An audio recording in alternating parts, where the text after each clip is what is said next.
Today we're making spaghetti squash pomodoro. We're making it organic. This is a Weight Watcher recipe and it's only 3 points. It's so simple and easy to make. You're gonna start with your spaghetti squash. You're gonna wash it and then you're gonna half it, put it face down on some aluminum foil in a pan in the oven, and you're gonna cook it for 30 to 45 minutes until you can stick a fork into it and it comes out clean, all right? That's what we're gonna do. We're gonna flip it over and we're gonna shred it. A lot of people will use this as a substitute for pasta and it tastes really, really good, and that's basically the dish we're making today. All this calls for is the spaghetti squash, some tomatoes, about 1/4 cup of onion, almost minced. That's how much you're gonna chop up this onion. Some fresh or dried oregano and some cloves of garlic, and then some Parmesan cheese. So I'll show you how to make it. So you wanna let it cool enough that you can touch them, obviously, and then you'll take your fork and start from the sides and begin to scrape away the spaghetti squash. I'm always amazed how much comes out of these halves. This is what has come out of just one of them, and I'm still working on it. So it's about a cup, cup and a half, up to 2 cups from each side. So this is gonna be enough for each person to have at least a cup's worth of spaghetti squash. So it's gonna serve at least 4 people. Okay, I got all of the spaghetti squash out of here. You guys, look at this. There's 4 cups. This is amazing how much comes out of it. I'm gonna set it aside.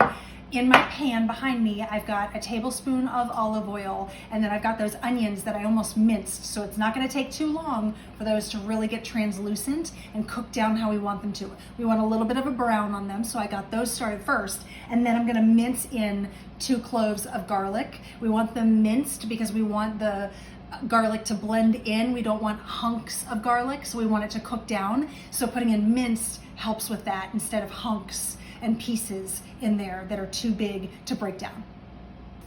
Okay, I just put my minced garlic in. My onions, I cooked those down first because I wanted those to really cook and become browned in my oil. I'm also cooking this on a lower heat because I don't want the heat to ramp up and for them to scorch. So I've been cooking this on a very low and steady heat. Cooked my onions, put in my garlic. It smells amazing. And now I'm gonna put in my 2 cups of halved grape tomatoes because I want those to cook down a little bit before I add in my butternut squash. The other thing that I did a little earlier is I put about 1/2 cup of panko, organic panko breadcrumbs, along with some Parmesan cheese into a skillet. I started out with the panko breadcrumbs and toasted those. All right, so 1/2 cup toasted, and you wanna watch them when you are cooking them because what tends to happen is they go from nothing to all of a sudden they're starting to brown, and you don't want them to burn. So you need to watch them and continuously cook them until they get toasty, and you'll start to be able to tell because it'll smell different. And then you're gonna add in 3 tablespoons of your grated Parmesan cheese. Simply Truth Organic makes a great one. And then I also put in about a tablespoon of fresh oregano. You could put in 2 teaspoons of dried though, all right? So I got that going, and now that's ready for me to put in at the end, and I'm gonna top it once I mix everything together. So I've got my onions, my garlic, that toasted, and now I've got my tomatoes going. All right, so at this point, you could salt and pepper to taste. So just salt them, and then add a little bit of fresh ground pepper. And then I'm gonna go ahead and add in the remaining, again, I'm using fresh oregano, so I'm using about a tablespoon of fresh oregano here. You could use a teaspoon to 2 teaspoons of dried oregano. Don't be surprised if your tomatoes take a while. You want them to cook down and almost kind of start to stew, and that may take a little while because those tomatoes can be really dense. So don't feel like if it's taking too long, you're like, oh, why isn't this why is this happening?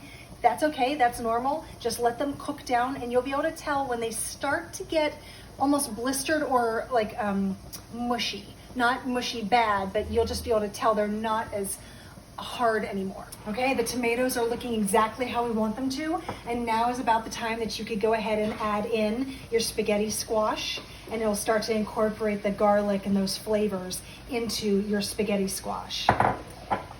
So again, this is partly why we want to cook it on a low heat, because you don't want to cook anything too fast. and you want everything to really saute together nicely.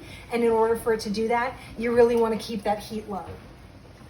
So I'm going to cook this down, and then I'm going to add in a little bit more Parmesan cheese. Now there's two different ways you could do this. You could use a shredded Parmesan cheese, like 2 to 3 ounces, or tablespoons rather, 2 to 3 tablespoons. Or if you don't have that, that's okay. Parmesan cheese, just like what you use for pasta sauce and spaghetti, will work just fine.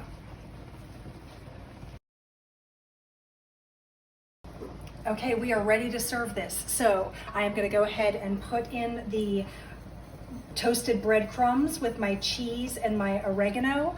I'm basically going to mix that in with it and toss this. And then I'm going to toss in the Parmesan cheese, and I'm going to plate it up.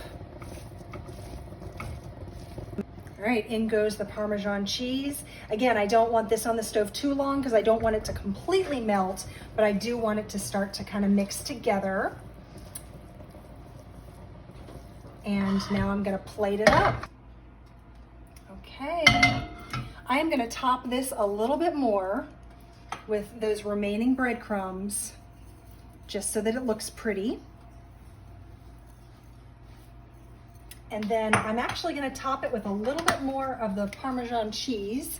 Again, more as a garnish, but so that it looks pretty. And then I have some fresh parsley. You could use dried if you had some of that, but just as a garnish, just so it looks nice on the plate. And there you go. There is your organic spaghetti squash pomodoro.